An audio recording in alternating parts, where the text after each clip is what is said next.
नमस्कार, अस्सलाम वालेकुम। स्वागत है खैर मकदम में आपका दीन दुनिया वीडियो शो में, जो आप इस वक्त लाइव हिंदुस्तान पर देख रहे हैं। सबसे पहले दुनिया भर के हमारे तमाम दर्शकों को, नाजरीन को नए साल 2025 की मुबारकबाद।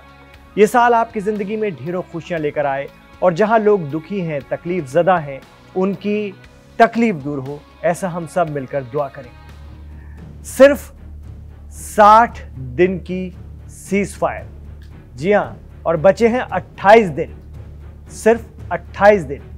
जी हाँ, 60 दिन के सीज फायर में दिन गिन रहा है लेबनान का हिजबुल्लाह।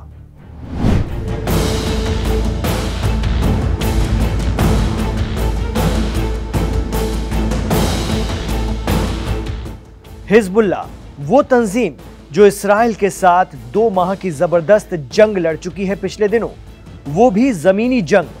हिजबुल्लाह ने अपनी टॉप लीडरशिप गंवा दी गजा के लिए, लेकिन लेबनान में इस्राइल को 1 इंच नहीं कब्जाने दिया। वहीं सीरिया की सुन्नी एचटीएस हुकूमत के आते ही पूरा गोलान हाइट्स इस्राइल ने छीन लिया और अब ना हटने के बहाने बना रहा है।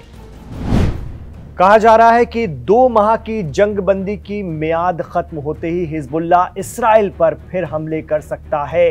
ये खबर मंजर आम पर इसलिए चल रही है क्योंकि इस्राइल ने बार बार जंगबंदी की, सीज फायर की खिलाफ वर्जी की है।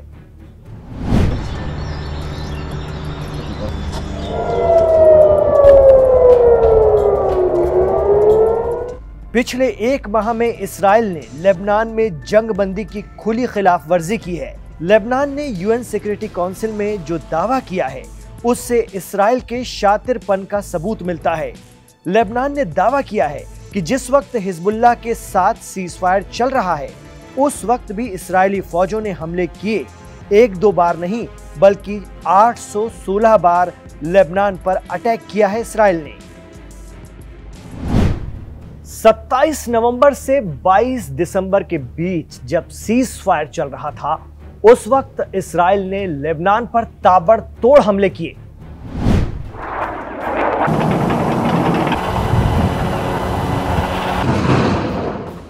बॉर्डर से सटे इलाकों पर गोलीबारी की गई, घरों को निशाना बनाया गया, यहां तक कि जहां आम लोग रह रहे थे उन इलाकों को भी तबाह कर दिया, सड़कें काट दी।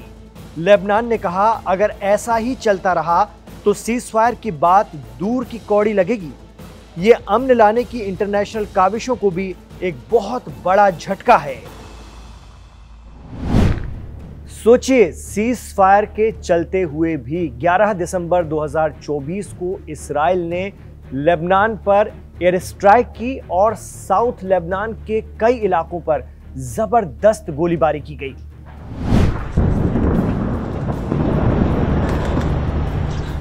साउथ लेबनान पर हुए हमलों में कम से कम 5 लोग मारे गए। लेबनान की हेल्थ मिनिस्ट्री ने बाकायदा बताया कि एनाटा शहर पर इस्राएली दुश्मन के ड्रोन हमले में 1 शख्स की मौत हो गई और एक दीगर जख्मी हो गया। बिंट जेबिल शहर पर इस्राएली हमले में 3 लोग मारे गए, जबकि बैतलीफ पर तीसरे हमले में 1 शख्स की जान चली गई। हालांकि इस्राएली फोर्स आईडीएफ ने इस पर खामोशी इख्तियार कर रखी थी। यही वजह है कि अब हिजबुल्लाह दिन गिन रहा है कि कब सीज फायर खत्म हो और वो इस्राइल को सबक सिखाए। ये हम नहीं कह रहे, कई मीडिया रिपोर्ट्स और सोशल मीडिया पर ऐसे दावे किए जा रहे हैं। इस बीच मस्जिद अक्सा की आजादी की लड़ाई में सबसे आगे नजर आ रहे यमन के हौसी फाइटर्स पर एक सुन्नी मुस्लिम मुल्क की नजर टेढ़ी हो रही है। जी हां, अरब दुनिया तो यमन के खिलाफ है ही, अब एक अफ्रीकी मुस्लिम मुल्क भी इस्राइल के साथ नजर आ रहा है। मीडिया रिपोर्ट्स की माने तो अफ्रीकी मुस्लिम देश मिस्र की स्वेज नहर से होने वाली कमाई 60% गिर गई है। इससे मिस्र को $7 अरब का घाटा हुआ है। दरअसल रेड सी से गुजरने वाले जहाज स्वेज नहर से होकर ही आगे का रास्ता तय करते हैं, लेकिन जिस तरह यमन के हौसी जंगजू इस्राइल पर गजा से हटने का दबाव बनाने के लिए लाल सागर पर भारी बमबारी कर रहे हैं, ऐसे में पहले से ही गंभीर आर्थिक संकट से गुजर रहे मिस्र को दोगुनी चपत लग गई है। इकोनॉमिक क्राइसिस के चलते मिस्र की आवाम सदर अब्दुल फतह अल सीसी और उनकी हुकूमत के खिलाफ सड़कों पर उतर रही है।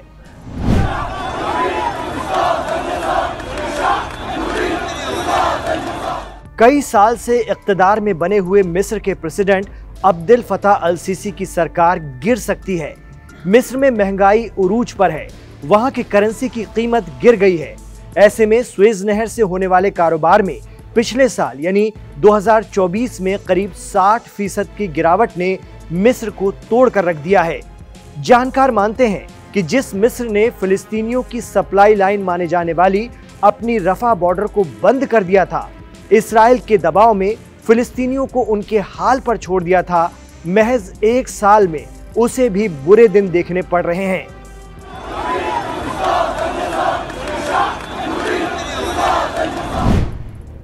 आपको याद होगा कि फिलिस्तीन बिलखुसूस गजा के लोगों के लिए सबसे पहला कोई सहारा था तो वो था मिस्र।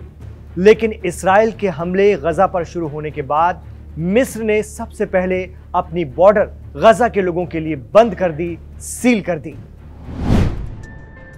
जिससे लोग जान बचाने के लिए मिस्र में दाखिल ना हो पाए। देखा जाए तो एक मुस्लिम अक्सरियत वाले मुल्क ने ही गजा के मुसलमानों को उनके हाल पर छोड़ दिया था। यही वजह रही कि गजा के लोग चारों तरफ से घिर गए और निकलने का रास्ता ही नहीं मिला।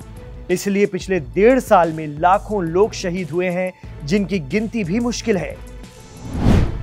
जानकार मानते हैं कि अब मिस्र के सामने यही विकल्प, यही मुतबादिल बचता है कि वो इस्राएल के समर्थन में, उसकी हिमायत में यमन के हौसी फाइटर्स पर हमले करे और रेड सी पर उनके दबदबे को कम करे। हो सकता है कि मिस्र की अब्दुल फतह अल सीसी सरकार खुद को बचाने के लिए इस तरह का कोई कदम उठाए।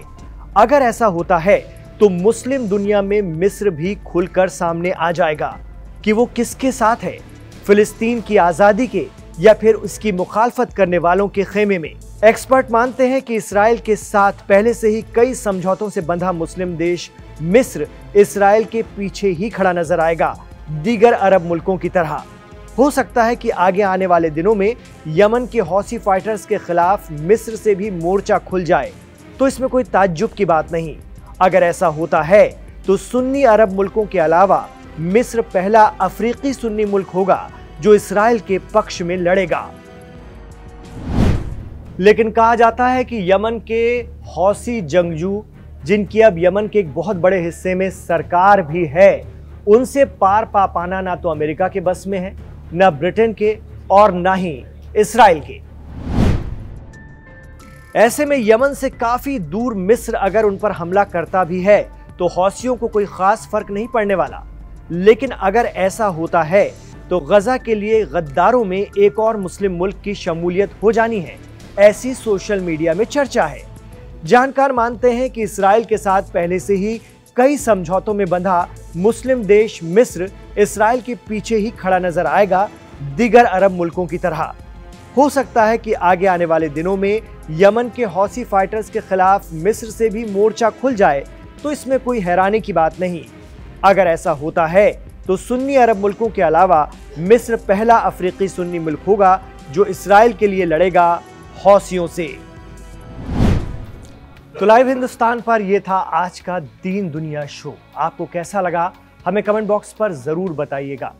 नए साल का पहला दिन और कोशिश हमारी रही कि आपके प्यार को, आपके यकीन को, आपके एतमाद को हम हासिल करते रहें हर बार की तरह। तो आपसे ही गुजारिश रहेगी कि इस साल भी, यानी साल 2025 में भी अपना ये प्यार, अपना ये स्नेह, ये मोहब्बत और ये अकीदा, ये यकीन बनाए रखिएगा, क्योंकि हमारी पूरी कोशिश रहती है कि आप तक सच पहुंचाएं, अच्छी खबरें पहुंचाएं मिडिल ईस्ट के हवाले से, और ख़ास तौर से उन लोगों की बात करें जिनकी बातें नहीं कही जाती है, जो खबरें आप तक नहीं पहुंच पाती।